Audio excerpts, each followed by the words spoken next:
أشهد أن لا إله إلا الله وحده لا شريك له وأشهد أن محمدا عبده ورسوله أما بعد فأعوذ بالله من الشيطان الرجيم بسم الله الرحمن الرحيم الحمد لله رب العالمين الرحمن الرحيم مالك يوم الدين إياك نعبد وإياك نستعين اهدنا الصراط المستقيم صراط الذين أنعمت عليهم غير المغضوب عليهم ولا الضالين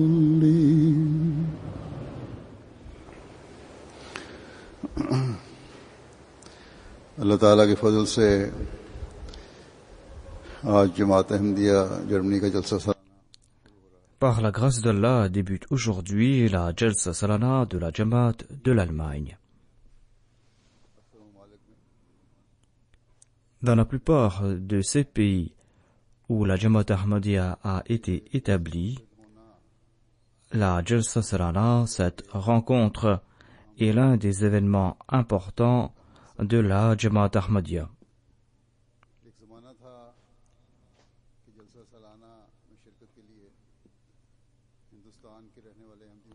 À une époque, il était très difficile pour les Ahmadis de l'Inde de participer à la Jalsa Salana à Qadian en raison du coût du voyage. Voire pour certains, ce voyage était impossible.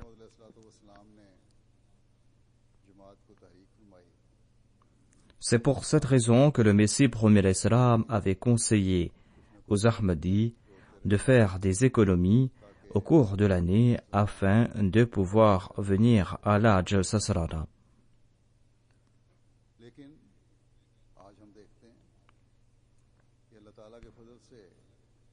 Or, aujourd'hui, par la grâce d'Allah, dans les pays développés ou dans d'autres pays où la Jamaat Ahmadiyya a grandi, les Ahmadis participent à la Jalsa Salana en venant dans leur voiture. Et leur nombre est si grand que les organisateurs de la Jalsa Salana doivent prendre des dispositions particulières pour le stationnement des voitures. Cette tâche requiert beaucoup d'efforts de leur part. Les aïeux de nombre d'entre vous venaient à la Jalsa Salana au prix de grandes difficultés. Ils participaient à la Jalsa Salana au prix de grandes difficultés. D'autres ne pouvaient y participer en dépit de leur ardent désir.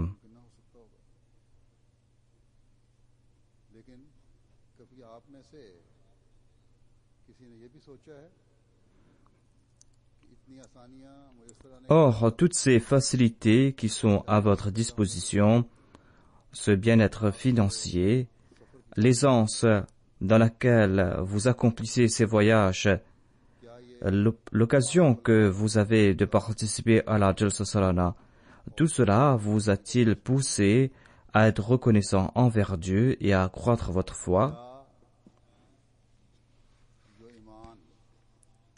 Possédons-nous la même foi que possédaient nos aînés? Avons-nous établi la même relation qu'ils nourrissaient avec lui? Avons-nous atteint le même niveau?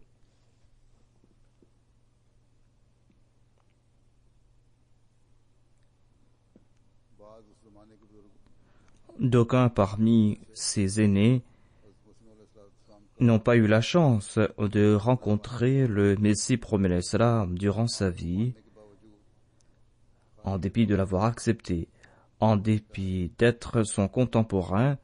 Ils n'ont pas eu la chance de rencontrer le Messie promis l'Islam, parce qu'ils n'avaient pas les moyens financiers d'entreprendre ce voyage.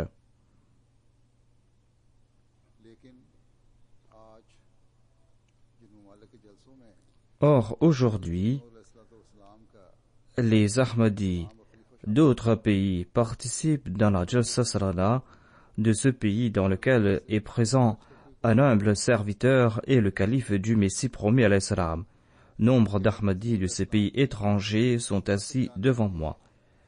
Voire nombre de non-Ahmadis des pays limitrophes qui désirent connaître la véracité du Messie promis à l'Islam participent dans ces Jalsa.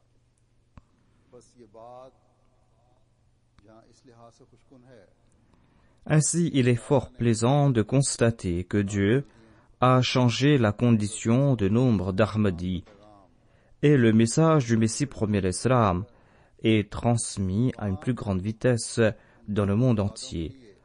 Or, il incombe aux descendants de ces aînés de la communauté d'effectuer leur analyse de conscience. Jusqu'à quel point avons-nous grandi dans notre relation avec Dieu? Jusqu'à quel point avons-nous grandi de notre foi et dans le respect des préceptes de Dieu? Si comparé au sommet qu'avaient atteint nos aînés dans le domaine de la vertu, certains membres de nos familles sont dans une phase de décadence accélérée, eh bien, nous avons beaucoup de soucis à nous faire à propos de notre condition. Notre aisance financière et notre confort ne seront d'aucun avantage. Nous serions en train d'acquérir les biens de ce monde, mais nous n'aurions rien accompli dans le domaine de la spiritualité. Puis vient un temps quand l'homme s'empêtre entièrement dans les choses de ce monde, coupant ainsi toute relation avec Dieu. Et c'est ainsi qu'il s'abaisse aux yeux de Dieu et qu'il tombe dans le giron de Satan. Pour ces gens, venir à la Jalsa n'est qu'une tradition. Notre présence à la Jalsa doit mettre en exergue nos faiblesses. Notre présence à la Jalsa doit opérer en nous une révolution. Notre présence à la Jalsa Salana doit nous pousser à être reconnaissants envers Dieu. Notre aisance financière doit nous faire mériter les faveurs divines.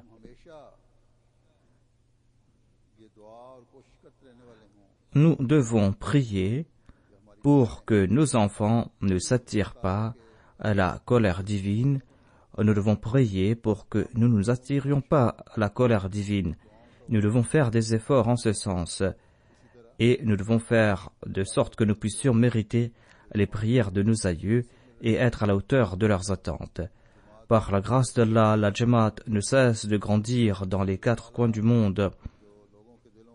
Allah ne cesse de guider les gens, les menant ainsi à la Jamaat du Messie promis alayhi salam.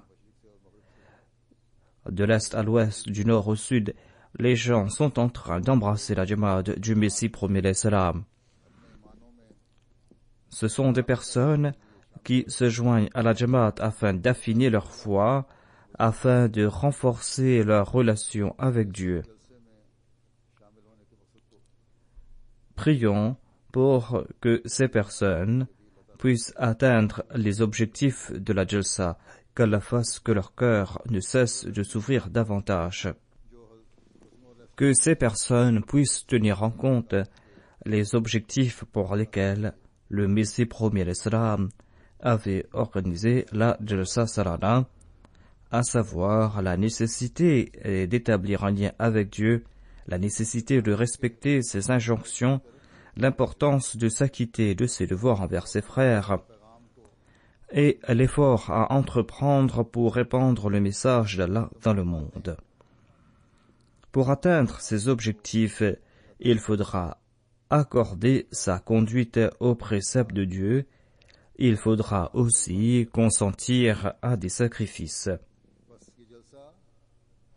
Ainsi donc, cette jalsa n'est ni une foire mondaine, cette jalsa n'est ni un moyen pour atteindre des objectifs mondains. Celui qui se présente à la jalsa doit consacrer son attention au dhikr d'Allah, au souvenir d'Allah, car c'est un moyen pour renforcer sa relation avec Dieu, c'est un moyen pour mériter ses faveurs. D'autre part, il nous incombe d'intégrer dans notre quotidien ces vertus qu'enjoint Allah. Nous devrons faire en sorte que ces vertus fassent partie intégrante de notre vie.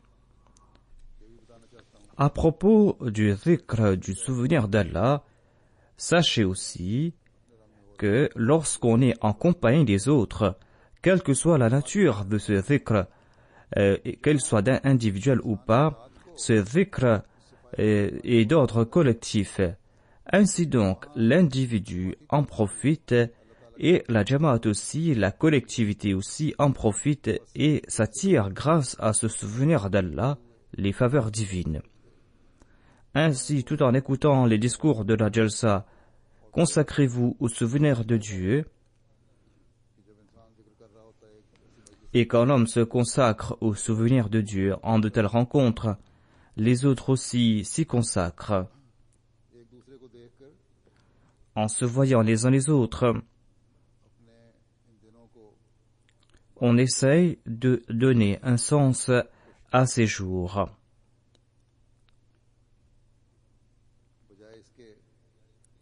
Au lieu de se consacrer à des conversations inutiles, au lieu de parler de tout et de rien durant ces jours, nous devrions nous tous assigner un objectif durant ces jours. On doit rendre utile ces jours. Les effets des habitudes que l'on a prises durant ces jours perdurent pour quelque temps par la grâce d'Allah. Mais si l'on est vigilant à cet égard, eh bien, ces habitudes vont durer encore plus longtemps. C'en est là une faveur divine des Jalsa Salana. Les prières d'un individu lui est avantageux. Ces prières accentuent aussi le progrès collectif de la Jamaat. Ces prières attirent aussi l'attention des autres vers Allah et ces prières deviennent un moyen pour qu'ils puissent atteindre les objectifs de la Jalsa Salana. Durant ces jours, chacun d'entre nous doit suivre la voie que nous a prescrite le Messie promis salam et nous devrions être à la hauteur de ses attentes. Il faudra renforcer sa relation avec Dieu et il faudra remplir les cœurs des hommes de l'amour de leurs congénères. Il faudra aussi respecter les sentiments de ses frères.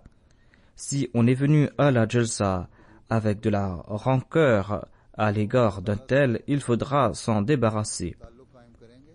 Quand nous allons établir un lien avec Dieu, quand nous allons éprouver de la sympathie à l'égard de sa création, c'est là que nous pourrons transmettre aux autres, comme il s'y est, le message de Dieu. Or, des efforts sont requis afin que l'on puisse parcourir ces voies. La condition ici est l'effort. Ces jalsa ont pour vocation d'offrir un environnement spirituel propice aux autres, un environnement où l'on parle de bien, un environnement où l'on se souvient de Dieu, afin que nous puissions adopter ces habitudes qui nous mèneront à Dieu. Le Messie premier l'Islam dit à cet effet, ce monde est éphémère et tôt ou tard il faudra le quitter. Ce monde recèle en son fort intérieur les agents qui causeront sa destruction et ces agents sont à pied d'œuvre mais les hommes n'en sont pas au courant, d'où l'importance de reconnaître Dieu au plus vite. celui qui reconnaît Dieu en tire plaisir. Les prières de celui qui ne lui est point sincère et fidèle ne sont pas exaucées. Cette personne est toujours accompagnée de quelque aspect ténébreux. Mais si vous faites le moindre pas dans la direction de Dieu, Dieu en fera davantage dans votre direction. Cependant, le premier mouvement est requis de votre part. Le Messie premier alayhi salam ajoute: d'aucuns se plaignent de n'avoir rien acquis en dépit de toutes leurs bonnes œuvres, en dépit de leurs prières, en dépit de leurs jeûnes, en dépit de leurs aumônes et de leurs efforts. Pareils gens vivent dans le doute perpétuel. Ils ne croient pas dans la raboubia de Dieu, ni n'ont-ils accompli toutes ces œuvres pour la cause de Dieu. Si une action est accomplie pour la cause de Dieu, il est impossible qu'elle soit vaine. Il est impossible que l'on ne soit pas récompensé pour cette œuvre ici-bas par Dieu. Ainsi, afin de nouer une relation avec Dieu, nous devrons l'adorer en toute sincérité et nous devrons aussi respecter toutes ses injonctions.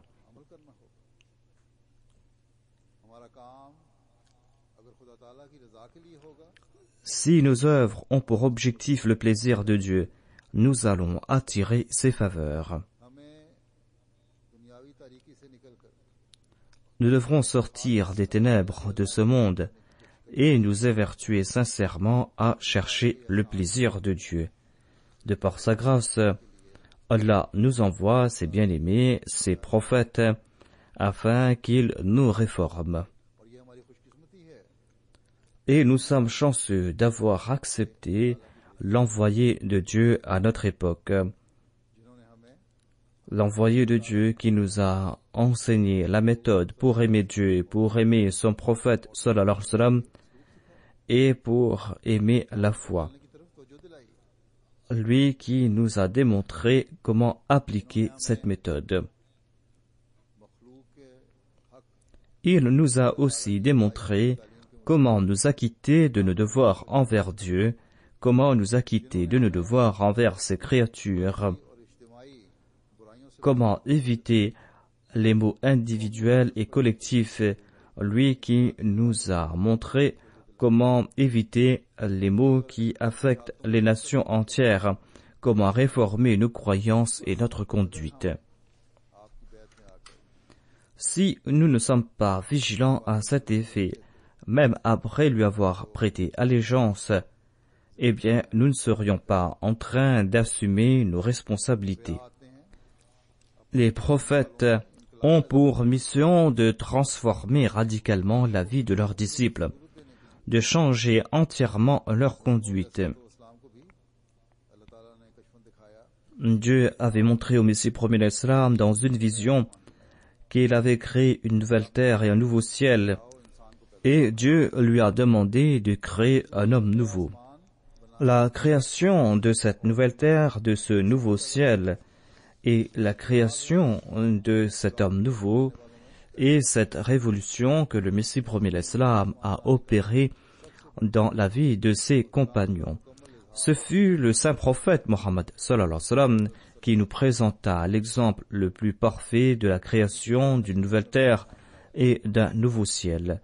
Il est l'exemple parfait dans ce domaine. Il a établi sur la voie de l'unicité de Dieu ceux qui étaient naguère les ennemis de la tawhid, de l'unicité de Dieu. Ceux qui naguère adoraient des idoles et rejetaient Dieu n'ont cessé de proclamer Ahad Ahad, à savoir que Dieu est unique. En endurant 1001 persécutions, ils ont offert leur vie afin d'offrir la tawhid. Ceux qui naguère n'avaient aucune notion de l'existence de Dieu étaient si épris de Dieu que leur nourriture était l'adoration de Dieu et son souvenir. Ils passaient leur journée à jeûner, ils passaient leur nuit à prier.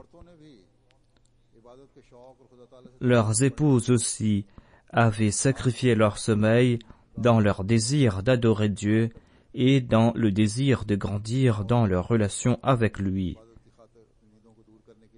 Et elles cherchaient différents moyens afin de pouvoir se maintenir éveillées pour se consacrer à l'adoration de Dieu. Il est dit à propos d'une de ces dames, d'une de ses disciples du saint prophète Mohammed paix soit lui, qu'elle avait tendu une corde auquel elle s'accrochait pour se maintenir éveillée. Ses compagnons se sacrifiaient les uns pour les autres. Ils étaient prêts à offrir leurs biens à leurs frères. Ils leur ont offert leurs biens. Mais ceux qui avaient reçu ces biens s'étaient eux aussi transformés radicalement. Ils ont remercié leurs frères pour leur donation. Ils ont prié pour leurs biens et les ont félicités et leur ont demandé de leur montrer le chemin du marché pour y trouver du travail. Au lieu de manger à la table d'un autre, ils préféraient gagner leur pain au prix de leur labeur. Ils ont été de grands exemples de véracité et d'honnêteté. Un jour, un musulman acheta un cheval au prix de 100 dinars à la campagne pour venir le revendre à la ville. Au marché, un autre musulman apprécia le cheval et ajouta que ce cheval valait 200-300 dinars.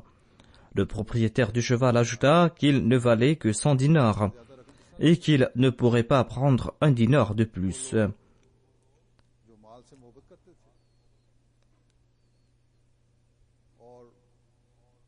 Eux qui, auparavant, aimaient à ce point les richesses de ce monde qu'ils trompaient les autres afin de se remplir les poches davantage. Ils avaient atteint un tel niveau dans le domaine de la véridicité qu'ils disaient qu'ils ne prendraient pas un sou de plus. Voilà le grand exemple qu'a laissé ces personnes.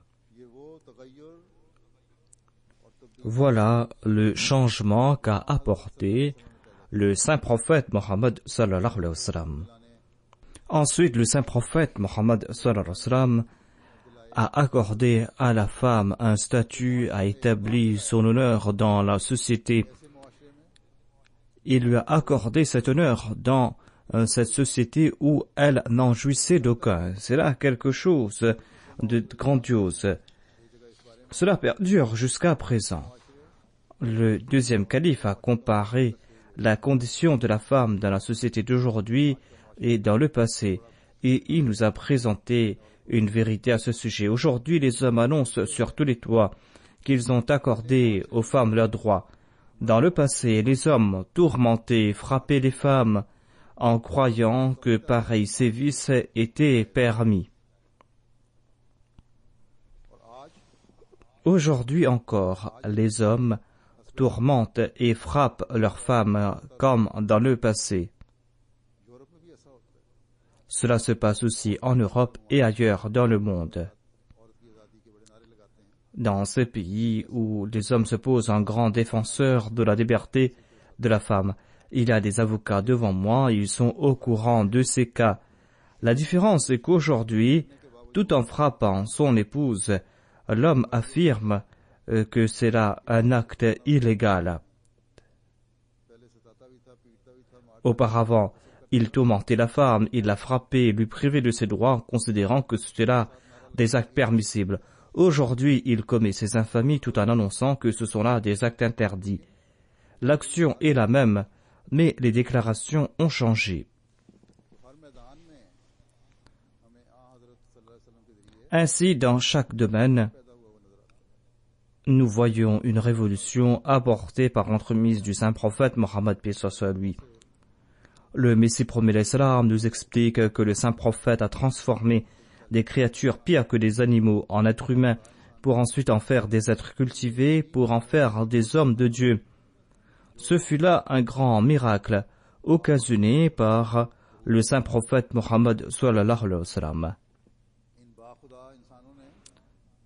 Toutes les actions de ces hommes de Dieu avaient pour objectif le plaisir de Dieu. Voilà en somme cette nouvelle terre, ce nouveau ciel que le saint prophète Mohammed paix soit lui a créé. Aujourd'hui, Dieu a demandé aux serviteurs parfaits du saint prophète Mohammed paix soit lui de créer un nouveau ciel et une nouvelle terre.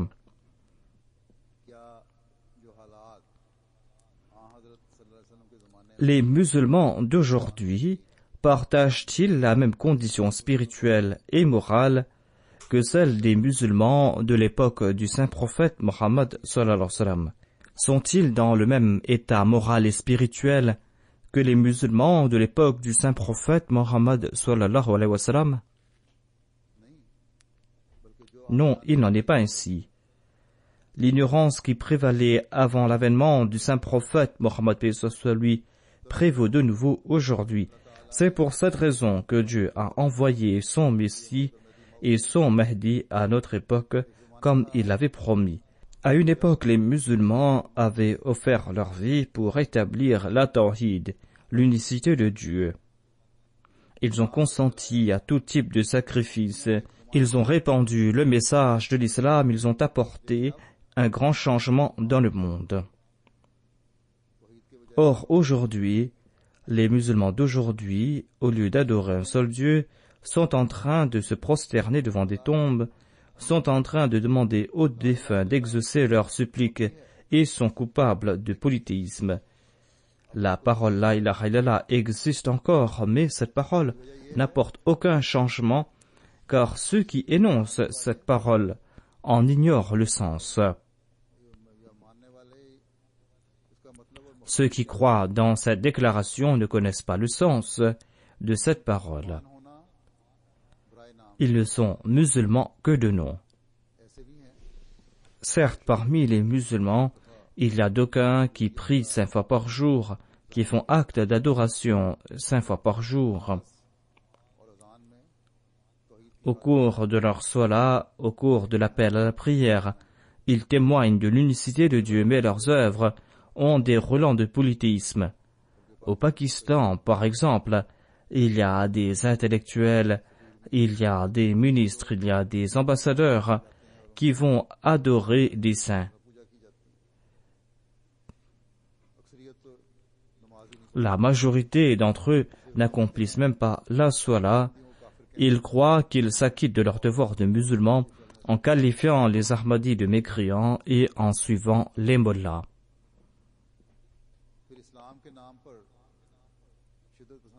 Ensuite, il y a ces organisations extrémistes qui se revendiquent de l'islam et qui connaissent qu'un seul terme, qui est le djihad. D'ailleurs, ils en font une interprétation erronée. Ils ne sont pas là pour encourager l'autre à suivre la tawhid, l'unicité de Dieu. Ils sont là pour détourner les hommes de la religion. Ils sont là pour détourner les hommes de l'islam. Le Messie promis alayhi salam devrait apparaître au cours d'une période pareille, afin qu'il puisse créer une nouvelle terre et un nouveau ciel, afin d'occasionner une révolution. Et il a montré qu'il a occasionné cette révolution. Le deuxième calife raconte l'histoire d'un brigand notoire à qui on avait demandé de montrer un signe de la véracité du Messie promis alayhi salam.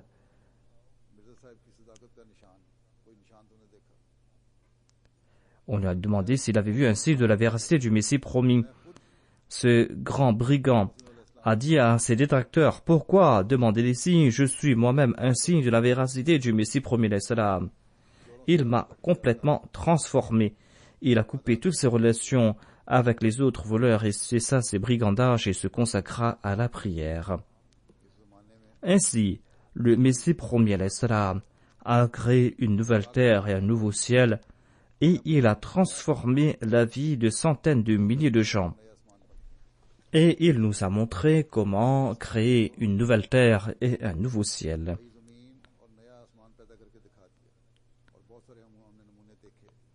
Nombre d'entre nous avons vu d'innombrables exemples de ce genre. Nous avons vu des signes à ce propos. Nous avons entendu et lu des récits à propos de nos aînés à ce sujet. Nous avons vu la condition de nos aînés et tout cela a rafraîchi notre foi. Or, cette vision qu'avait vue le Messie promis l'Islam attire aussi l'attention de la Jamaat, quant à la création de ce nouveau ciel, de cette nouvelle terre. En étant au sein de sa Jamaat, nous devrons examiner l'ampleur des efforts que nous sommes en train d'entreprendre pour créer cette nouvelle terre et ce nouveau ciel. Tentons-nous d'atteindre le même niveau que les compagnons, ces compagnons qui avaient adopté les véritables enseignements de l'islam, ces compagnons qui avaient créé aussi une nouvelle terre et un nouveau ciel. Avons-nous atteint le même niveau que ces compagnons ou pas? Avons-nous apporté de si grands changements en nous que les autres sont prêts à témoigner que nous nous sommes entièrement transformés? Sont-ils prêts à témoigner que nous avons créé cette nouvelle terre et ce nouveau ciel? Nous devrons être la plus grande preuve que le Messie promis alayhi salam a créé une nouvelle terre et un nouveau ciel. Notre personne doit être le plus grand exemple que le Messie promis alayhi salam a créé cette nouvelle terre et ce nouveau ciel. Notre priorité doit être l'établissement de la Tawhid. Nous devrons renforcer notre relation avec Dieu. Nous devrons faire de notre mieux pour suivre les commandements de Dieu. Nous devrons aussi nous acquitter de nos devoirs envers les hommes. Et nous devrons être vigilants à ce propos. Nous ne devons pas nous contenter d'avoir accepté le Messie promis alayhi salam. Nous devons aussi apporter des changements pratiques en nous. Et les gens doivent dire que nous nous sommes entièrement transformés, que nous sommes des hommes nouveaux. Hazrat Muslim Maud, le deuxième calife, nous explique brillamment dans un endroit que le Messie promis alayhi salam a montré deux types de signes. La première catégorie concerne ces signes que Dieu lui-même doit accomplir. La deuxième catégorie concerne ces signes dont l'apparition dépend de nos actions. Ces signes dépendent de nous et nous devrons nous évertuer à les accomplir.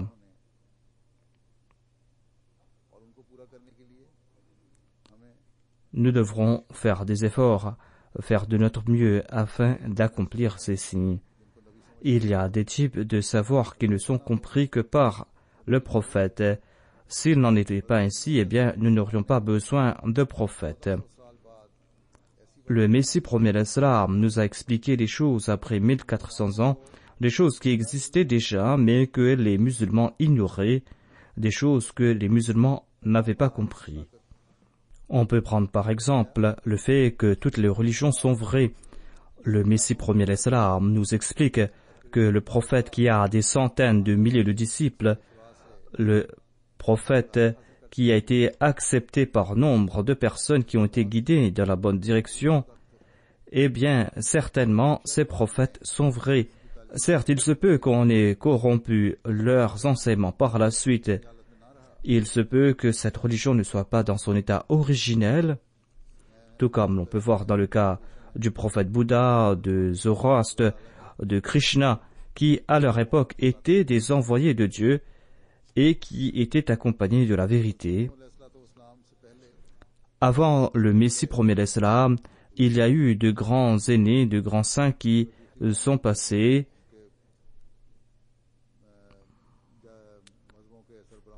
Certes, ils ne condamnaient pas les prophètes ou les leaders des autres religions, mais ils avaient des doutes à ce sujet. Ils n'avaient pas de satisfaction à ce sujet et ils ne connaissaient pas la réalité à propos de ces prophètes d'antan, de ces leaders des autres nations. En tout cas, si les disciples d'un prophète acceptent ces enseignements, eh bien, leur situation est bien meilleure que les autres. S'ils mettent en application les préceptes de leur prophète, eh bien, le monde sera en paix. Et on pourra voir un changement extraordinaire dans le monde. Si l'on voit que les résultats de ces enseignements sont néfastes, eh bien, ces enseignements sont néfastes. les enseignements de tous ces prophètes condamnaient Satan.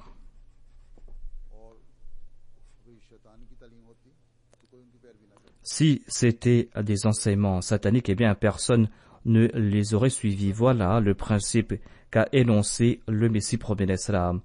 Ce point était présent dans le Saint-Coran, mais personne n'a pu l'expliquer, personne n'en était au courant. C'est le Messie promet l'Islam qui nous a expliqué ce point. Et aujourd'hui, en dépit du fait que nombre de musulmans n'acceptent pas le Messie promet l'Islam, ils annoncent au monde et ils disent que la base de toutes les religions était la vérité. Toutes ces religions étaient fondées sur la vérité. Il y a nombre de musulmans, des intellectuels parmi les musulmans, qui disent aux adeptes des autres religions que notre religion est des plus belles parce que notre religion annonce que vos leaders religieux, vos prophètes, sont venus de la part de Dieu.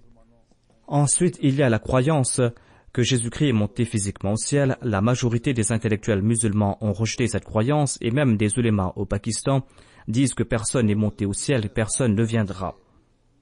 Ainsi, avec l'avènement du Messie premier d'Islam, les autres ont changé leur opinion et c'est cela aussi la création d'une nouvelle terre et d'un nouveau ciel. Tout cela prouve que le Messie premier d'Islam a effectué ces changements. Voilà les signes que Dieu est en train d'accomplir. Mais il y a cette autre catégorie de signes, le fait de créer cette nouvelle terre et ce nouveau ciel, le fait de le faire dans la pratique. C'est à nous, les suivants du Messie promet l'Islam, que revient cette tâche, que de créer cette nouvelle terre et ce nouveau ciel. Nous devons créer cette nouvelle terre, ce nouveau ciel, et pour cela, nous avons changé nos croyances, mais nous avons aussi prêté allégeance au Messie promet l'Islam. Mais il y a aussi cette nouvelle terre que nous devons créer, et cela dépend de nos efforts. Un nouveau ciel ne suffit pas tant que la terre, elle aussi, n'est pas meilleure, n'est pas bonne. Et il est important qu'il y ait une bonne terre. C'est pour cette raison que le saint prophète Mohammed lui a déclaré que le cœur du croyant est comme une terre. Il ne suffit pas que nos cœurs soient propices pour accueillir ces nouvelles doctrines, mais nos cœurs doivent être aussi propices pour cette nouvelle conduite, pour ces actions. Dieu nous a accordé la possibilité d'accepter le Messie promis l'Islam. C'est une faveur qu'il nous a accordée. Il désire que notre conduite soit vertueuse grâce au Messie promet l'Islam. Et il désire que nous réformions la terre. Par l'entremise du Messie promet l'Islam, Dieu nous a enseigné cette méthode où le Messie promis l'Islam nous a présenté cette formule ou ces épices et c'est à nous que de les utiliser. Est-ce que nous sommes en train d'accomplir cette tâche ou pas? Voilà la question à poser. Tout comme je l'ai dit dans le passé, si nous nous acquittons de nos devoirs envers Dieu, et si nous sommes en train de nous acquitter de nos devoirs envers les hommes, si nous avons de bonnes relations avec Dieu et avec sa création, et si nous sommes distingués dans ces relations, eh bien certainement, nous sommes en train d'aider le Messie promet l'Islam à créer cette nouvelle terre et ce nouveau ciel. J'ai attiré votre attention concernant nombre de faits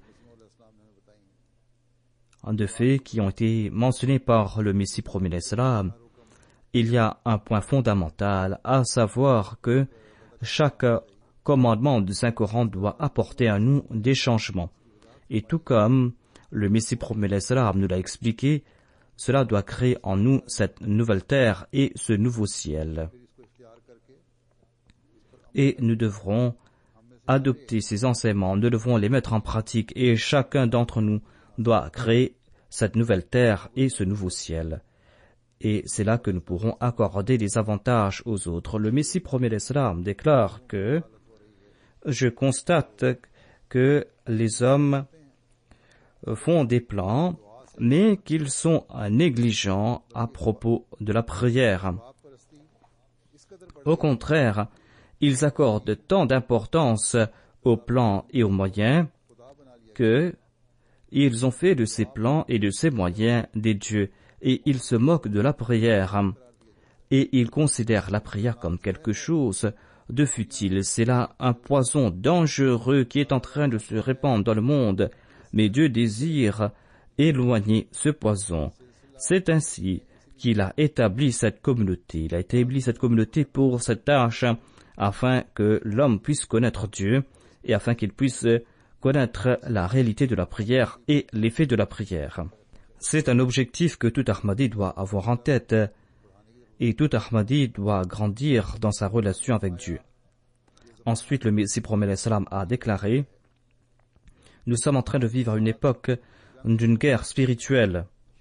La guerre contre Satan a débuté. Satan a pris toutes ses armes, toutes ses subterfuges pour s'attaquer à la forteresse de l'islam, et il désire faire échouer l'islam. Cependant, Dieu a fondé cette communauté afin de vaincre Satan pour toujours dans cette dernière guerre. Ainsi, tout Ahmadi doit participer dans cette guerre spirituelle et tout Ahmadi doit aller de l'avant. Et cela ne pourra se faire tant que nous n'avons pas créé cette nouvelle terre spirituelle, ce nouveau ciel spirituel.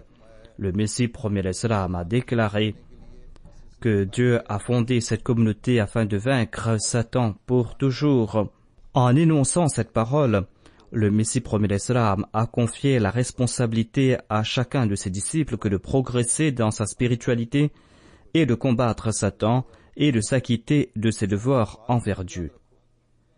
Il dit à ce propos: sachez que Dieu a donné 2 types d'ordres. Il a déclaré que tout d'abord, on doit lui associer personne. On ne doit lui associer personne ni dans ses attributs, ni dans ses adorations. D'autre part, il faudra éprouver de la sympathie à l'égard des hommes. Ihsan ne signifie pas faire montre de sympathie à l'égard de ses proches. Il faut avoir de la sympathie à l'égard de tout le monde, quelle que soit son origine. Il ne faut pas se dire qu'il est un hindou, qu'il est un chrétien. Je vous dis en toute vérité que Dieu a pris entre ses mains l'équité. Il ne désire pas que vous vous vengiez vous-même. C'est Dieu qui va vous venger. Soyez bon et doux. Autant vous serez bon et doux, autant vous serez humble, autant Dieu sera content de vous. Laissez entre les mains de Dieu vos ennemis. Qu'Allah fasse que nous puissions nous tous nous acquitter de tous nos devoirs et que nous soyons à la hauteur des attentes du Messie promet l'Islam dans nos croyances et dans notre conduite, que nous puissions créer une nouvelle terre et un nouveau ciel, que nous soyons de ceux qui vont créer cette nouvelle terre et ce nouveau ciel, ceux qui vont aider le Messie promet l'Islam à atteindre cet objectif. Qu'Allah bénisse cette Jalsa et qu'Allah fasse que ceux qui sont présents ici puissent mériter ces innombrables faveurs. Écoutez les discours au cours de la Jalsa avec attention, faites de sorte que ces discours fassent partie intégrante de votre vie. Tous ces discours sont intéressants, qu'Allah vous en accorde la possibilité d'agir ainsi.